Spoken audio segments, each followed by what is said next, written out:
नमो अरहंताणं, नमो आयर्याणं। आज हम बात करेंगे कि भोगे हुए भोगों का परिणाम क्या होता है।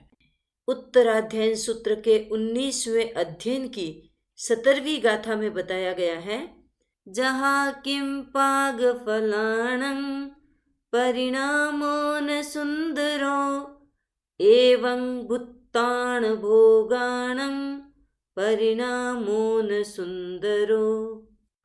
आपने कभी किम्पाक फल को देखा है? उसका नाम कभी सुना है?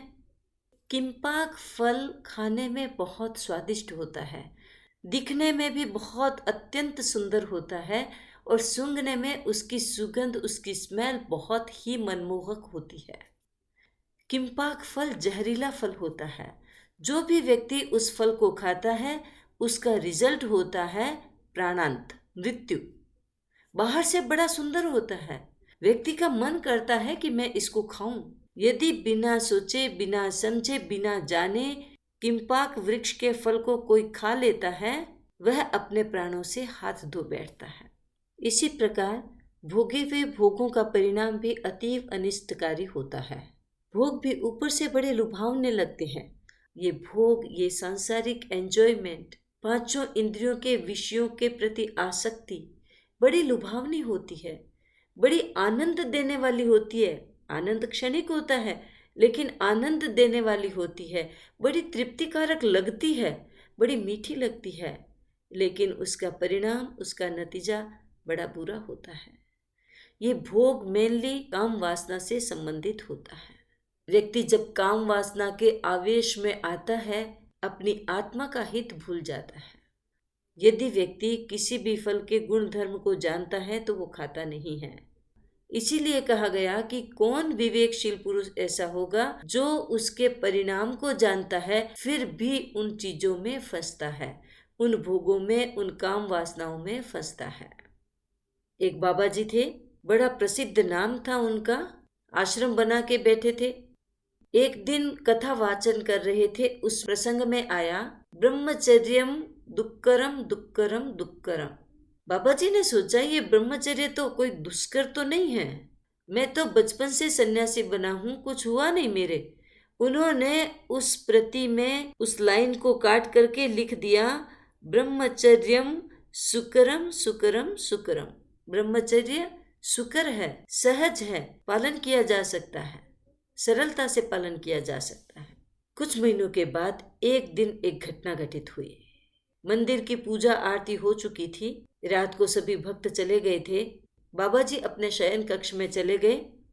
आधी रात को एक औरत ने दरवाजा खटखटाया और कहा, बाबा जी, आश्रम में मुझे जगह चाहिए।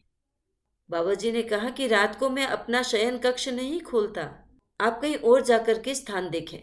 उसने कहा, बाबा जी, आप मेरे पर कृपा करें, मैं पीहर से ससुराल जा रही थी, रास्ते में भयंकर तूफान आ गया, मैं रास्ता भटक गई, आप मुझे आश्रम में स्थान दे। बाबा जी ने कहा कि सामने मंदिर है, उसमें सो जा। वो बहन चली गई। पीछे से बाबा जी की वासना ने बाबा जी के मन को नॉक किया। जाग उठी और उसने बाबा जी के विवेक पर एक चोट मारी। बाबा जी से कहा, हाथ में अवसर आया है, इसे खोना नहीं चाहिए, रात है, कौन देखता है। बाबा जी का मन चंचल हो गया, विचलित हो गया। बाबा जी उठे और जाकर के मंदिर का दरवाजा खटखटाया। उस महिला ने कहा, बाबा जी, मैं मंदिर में सुरक्षित हूँ, आप चिंता न करें, आप सो जाइए, मैं सुबह अपने आप चली जाऊंगी। बाबा जी ने कहा, एक बार दरवाजा तो खोलो। उस बहन ने कहा, बाबा जी, अब दरवाजा नहीं खुलेगा, भगवान की आज्ञा नहीं है, दरवाजा नहीं खुलेगा।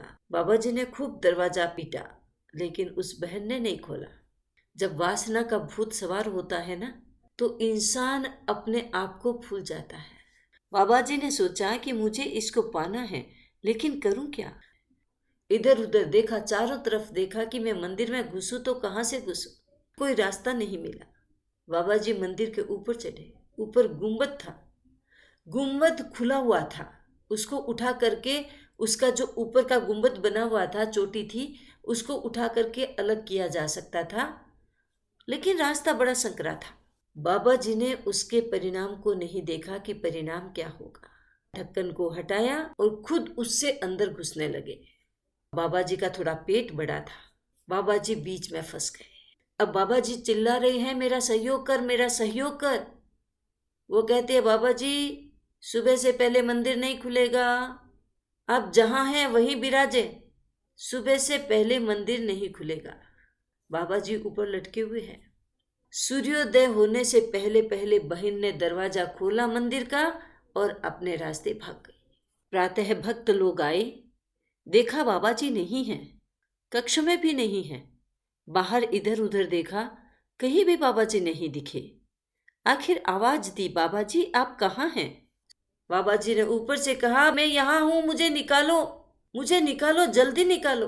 बेचारे भक्त दौड़े ऊपर छत पर और देखा बाबा जी तो फंसे हुए हैं। उन्होंने कहा, बाबा जी आप तो वैसे भी बहुत तपस्या करते हैं, ये नई साधना करने की क्या आवश्यकता थी? बाबा जी ने कहा, तुम मुझे पहले निकालो, उसके बाद बात करते हैं। बेचारे बड़ी मुश्किल से बाबा जी को निकाल पाए।